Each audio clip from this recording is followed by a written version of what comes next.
so you can think it's about 4 or 5, you do the calculation, and the maximum you're going to come up with is about 1 billion devices. We came up with that figure within 5 minutes. Gartner came up with that after a year. And so you think if there's 25 billion devices and 1 billion is on cellular, where are the other devices going to come? So, of course, you've got things like Wi-Fi, so connecting the machine to a Wi-Fi network, that counts. And that's where you've got your 5 billion. So you're thinking, how do I get from 5 billion to 20/25 billion? And let alone the 200 billion, which is then city nodes and stuff that connect to the internet. And the fact is there's got to be a game changer that takes place in this industry, because if not, it's not going to be 20 billion. So that's one of the other things about Pycom. So we serve 3 communities.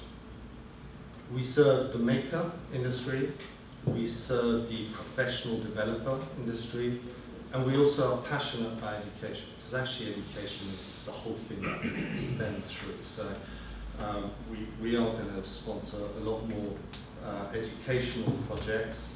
We're fortunate enough to have a great team of investors who are philanthropists, people who have made significant money in previous lives and want to come back. So Pycom is about that. So we're helping developers through the education process, and then we also are trying to bridge this gap between the hobbyist developer and the enterprise developers, because actually what you find is the ideas are with the makers. And so, you know, today I was hearing about your application, which is fantastic, about flood level, you know, and flood risk, and how do you monitor, and how do you make sure you send alerts if these riverbanks are bursting at levels and so on.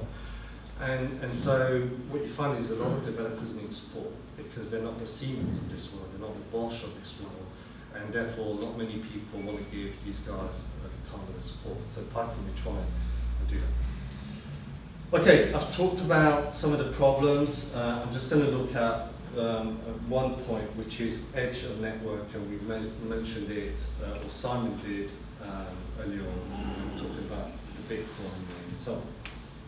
So the old topography of Internet of Things is dumb sensors on the edge of network, feeding back data to a centralized point, processing that data, making the decision, and then taking an action accordingly.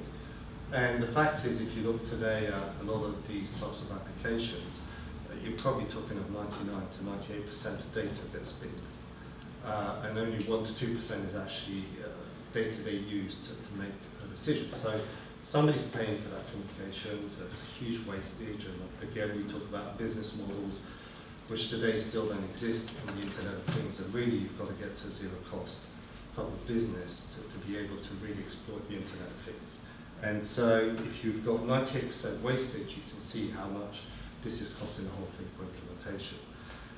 So edge of network devices need a different breed of element brought to them. So one of them is battery.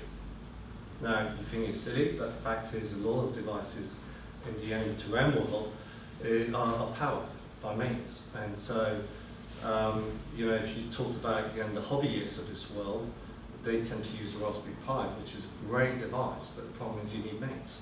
Or you then scale with an Arduino-based something, and then you find that you've got the problem. So edge of network is something that we are focusing on because it needs battery.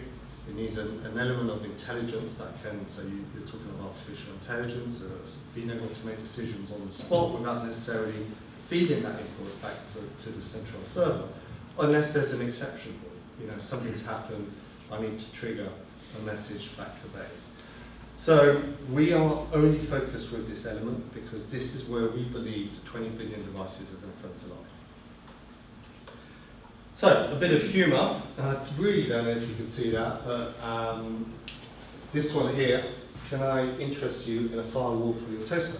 Well, the fact is, last week, as we mentioned a few minutes ago, you know, a DDoS attack on a server that led to Twitter being brought down, which ironically I was trying to post this bloody photo on Twitter and it wouldn't let me, and now I realised what was happening. My toaster was frying the system. But the fact is, it's a very silly thing. And so if you don't build an intelligent IT device with unique usernames and password, and someone knows that all these devices are made somewhere in China with the de facto username and password, they're going to hack your system, they're going to redirect that traffic, and you're going to become one of the culprits. So that's one of the things. All right, the good. We love this. I don't know if you ever go on Kickstarter, but this is a good innovation for us. I don't know if it'll ever take place. It's a photovoltaic panel which they've embedded into resin, stores the energy of the light, puts it into a battery, and then in the winter it heats up, so it defreezes. At night it lights up, so you can see stuff. And so, you know, this for us, we think this is a cool application. You might think it's rubbish, which is fine. And then the back, a connected dog computer. Yeah, we did see that. A connected front door that all of a sudden crashes and you can't get into your house, but you can report the bug. So hopefully they can fix it pretty quickly. And then the final thing is your Hoover uploading 25 megabytes of data. And then you can imagine what that's doing. So these are things that are out there in one form or another. And this one is, I can't actually show this because, can we or not? I mean, it's like, don't worry about it. I can describe what's going on, but you've actually got a Roomba trying to get past the chair, and it looks like it's being, you know, whatever the word is, fornicating or whatever. And so it says to his mum, how are Roombas made? You know, these things. Maybe it's using a smart contract, charging by the Exactly. So these are things, you know, but here obviously the sensor can't pick up, that's something in between. All right. So Pycom, as I said, the idea was born here in a coffee shop, and not one like that. It was at Schiphol Airport, not in Amsterdam. And myself, Daniel, who's CTO, and Bettina, who's COO, we had this passion and vision about the IT world and how we could make a difference. So today, Pycom, we secured a seed round of €1.5 million without having to give all our crown jewels away, so we're absolutely delighted about that. We have 14 people working in the company, half are developers based in Eindhoven, and Roberto is one of these developers. We did manage to get one Dutch guy. I mean, we were struggling. People were saying you're a Dutch company, but you don't know the Dutch development. Because they're so entrepreneurial though, they're all doing their own stuff. Well, exactly. Right. So anyway, we took Roberto out of Venezuela, brought him over, and so. Oh, there you go, there's another one. So Daniel also, so we have Venezuelans, we've got Latvian, we have got Dutch, we've got Greek, I think that's it. Russian. Sorry? Russian, yeah. Brits?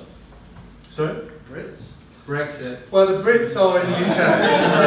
Yeah. So we have the development centre in Eindhoven, and then all the UK legal sales, marketing in the UK, and then we also opened up offices in France. So the other thing we did when we went to seed fund is actually chose intelligent people. I'm just saying that because I think some of you guys have got some ideas you're going to be looking to prototype, but we wanted a partner, an investor that could also manufacture all the products. So Intech, who manufactures all of our products, has a stake in Pycom. They were set up in the 90s. They're Hong Kong with manufacturing in Shenzhen. 4,500 people, 500 million devices they make each month. And the benefit for us is we get priority in that entire production phase, and so we can bring in a product from idea to manufacture within 60 days. And that is the timelines we're working on. I can tell you there's many hours of work that goes into that. And then obviously we add all the firmware and stuff ourselves back in Eindhoven. We also have investment from one of our chip manufacturers, Espressive, and so, you know, it's not just about going for investment, it's also about going for investment with a value provider. And so that would be my recommendation to anybody who's looking to do the same thing. Okay, typical approach to product development is they say, okay, what do you want, quick, cheap, or high quality? And they say you can only choose two. And you think, no, well, it's three. And that's what we are trying to do. We're trying to make it as highest quality as possible at the right price and incredibly short timelines. And so on the October the 10th, we released our first module, which the University of Edinburgh has been organising a hackathon for earlier, which was great to see